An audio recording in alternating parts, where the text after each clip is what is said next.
There is an argument to be had that AEW have some of the most prestigious titles in the business despite their short history. There has been a number of title reigns which has helped shape the belt's prestige and perception of importance they have amongst fans, for better or for worse. Luckily for me, there have been 10 completed title reigns in AEW as of this recording, which makes for the perfect number for a good old list. And today we're going to rank them all from worst to best. We will be looking at the way in which the belt was won and lost, the number and quality of defenses, as well as their duration. We will only be discussing reigns that have been completed, as it wouldn't be fair to judge ones that are yet to be finished. For anyone in the future, the current champions in AEW right now are the AEW World Champion Kenny Omega, the TNT Champion Darby Allin, the Tag Team Champs are the Young Bucks, and Hikaru Shida is still the AEW Women's Champion, so all of these will be saved for a later date.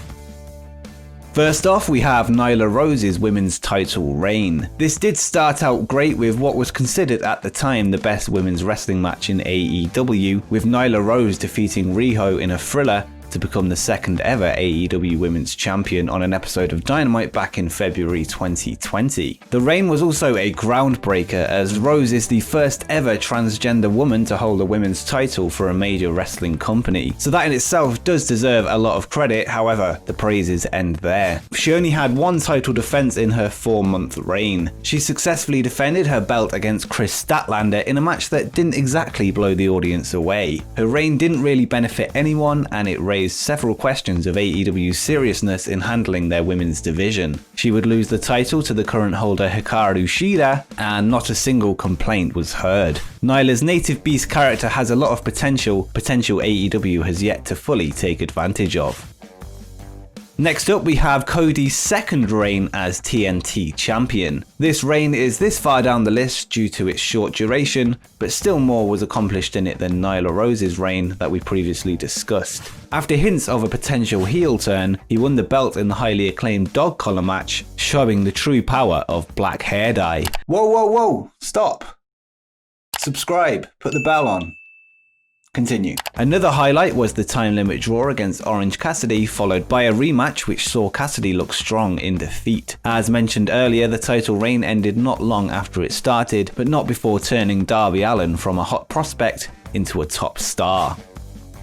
And now we move on to the first ever AEW Tag Team Championship reign. AEW chose a good team of established veterans to become the inaugural Tag Team Champions. Following a great tag team tournament, Scorpio Sky and Frankie Kazarian of SCU defeated Pentagon Jr. and Phoenix to be crowned champions. This was a tournament that did well to position SCU as the undisputed best in the division at the time. They had stellar defenses against Private Party and the Lucha Brothers, however their reign is the second shortest in tag championship history, and nothing else noteworthy was accomplished other than the great match they had losing the belts to Page and Omega, which is when the tag division really started to pick up some steam.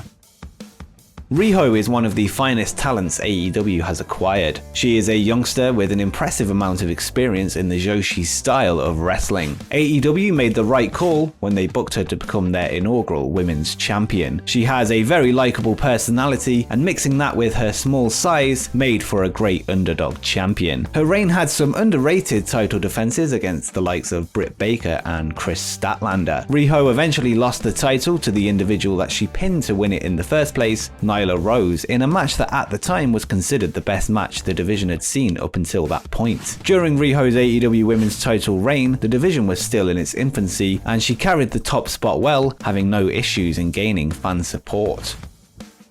There is no surprise AEW retired the first version of the TNT Championship to pay tribute to the late Brodie Lee. Lee's first and only title victory in AEW was against Cody for the TNT title in a match that shocked fans at the sheer brutality. It was a quick squash match, and it was a great way to showcase Lee as a powerhouse and a huge star, and added some much needed legitimacy to the Dark Order. Lee had 2 successful reigns against Dustin Rhodes and Orange Cassidy, and would eventually lose the title when Cody returned from his hiatus in the aforementioned dog collar match, which was sadly Brodie's last of his career. This reign really showed off the untapped potential Brodie had as a main event star.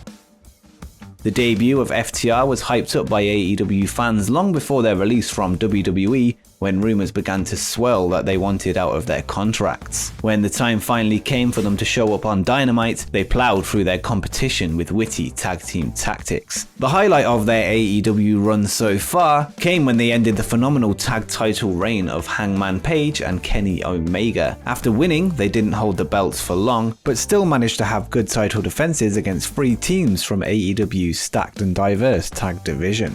Their reign came to an end when they lost to the Young Bucks in the much anticipated dream match that more than delivered. It's easy to say they would be a lot higher on this list had they been given a longer run with the titles.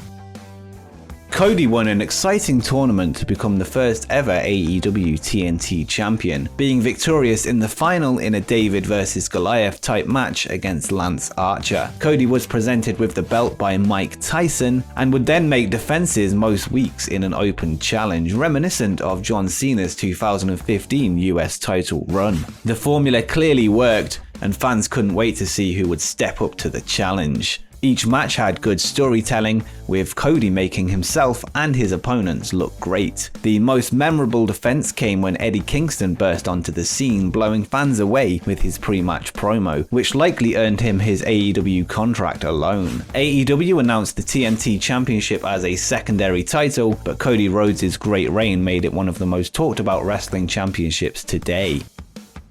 One of AEW's biggest selling points has been their employment of one of the best in the game. Jericho appealed to WWE fans looking for an alternative, as well as lapsed fans who tuned in to AEW for a familiar face. AEW made sure to crown Jericho as their first world champion to make sure they made the most of the hype he had brought to the table and to start the belt's lineage with prestige. They booked the start of the reign excellently, with Jericho beating Hangman Page in a thriller. Jericho's reign brought legitimacy to the belt by attracting audiences, putting over new talent despite beating them, and building his latest persona around it. Jericho as the top guy brought eyes on wrestlers such as Scorpio Sky, Darby Allin and Jungle Boy. He had defenses against established stars like Cody Rhodes and Jon Moxley, with Moxley being the one to bring the reign to an end in a brilliant feud that had the perfect ending.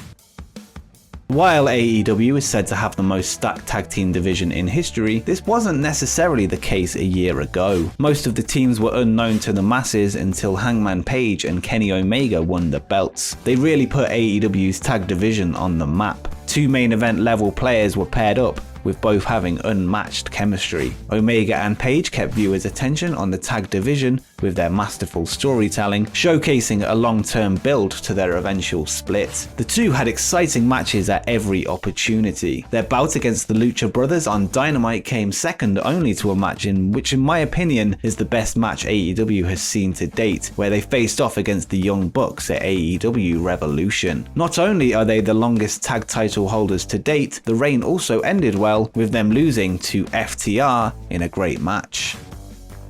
One of the reasons that AEW's 2020 is discussed more positively than their Stamford rivals is because of the reign of Jon Moxley. Moxley became the second ever AEW World Champion and held the title for the bulk of the year. He won the title from Chris Jericho in a feel-good moment, then had successful title defenses against the likes of Brodie Lee, MJF, Darby Allin and Eddie Kingston, elevating everyone he touched to the next level. The fact that almost every match was a fresh one and had a unique finish makes it even better. Finally, Mox lost the title to Kenny Omega following a storyline that is some of the best storytelling in AEW to date. His reign had varied opponents and consistently killer promos, as he carried an entire company on his back through what is likely to be the hardest challenge AEW will ever face. Moxley used the chip on his shoulder to motivate him to produce the best work of his career so far. And if you haven't already, make sure you check out our Chris Jericho documentary Le Champion, which is part 1 of a new series of documentaries coming to the channel. Also, drop a like on the video if you've enjoyed it, but until next time, peace.